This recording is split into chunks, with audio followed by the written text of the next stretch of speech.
पुणी गातरे पड़ी जीवन सह संग्राम करुछि मनीष। एथर जणे 18 वर्षीय युवती बोरवेल पाई खोल जाइथिबा गातरे पड़ी जाइछि।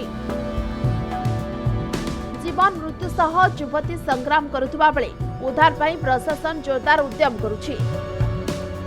गुजरात कच्छ जिलार कंधराई गाँव में बोरवेल पाई गात खोल जाइथिला।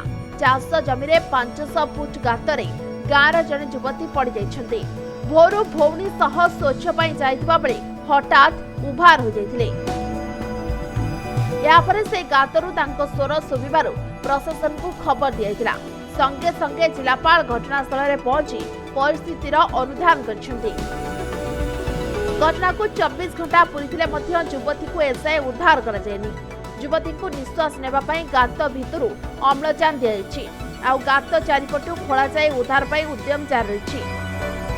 यासह युवती को स्वास्थ्य अवस्था जानिबा पई बोरवेल भीतर को सीसीटीवी कैमेरा पठाइछि। युवती को उद्धार पई घटनास्थल में बीएसएफ एवं एनडीआरएफ जवान पहुंचନ୍ତି। ओडिशा रे संबलपुर रे मध्य एमिति घटना घटिथिला।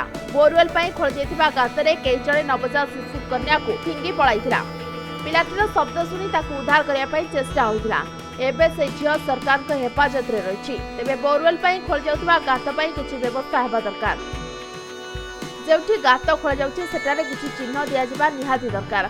एमिति हेले दुर्घटना को रोका जाय परिबो बोली साधारण मत प्रकाश पाइछि। ब्यूरो रिपोर्ट समय लाइव।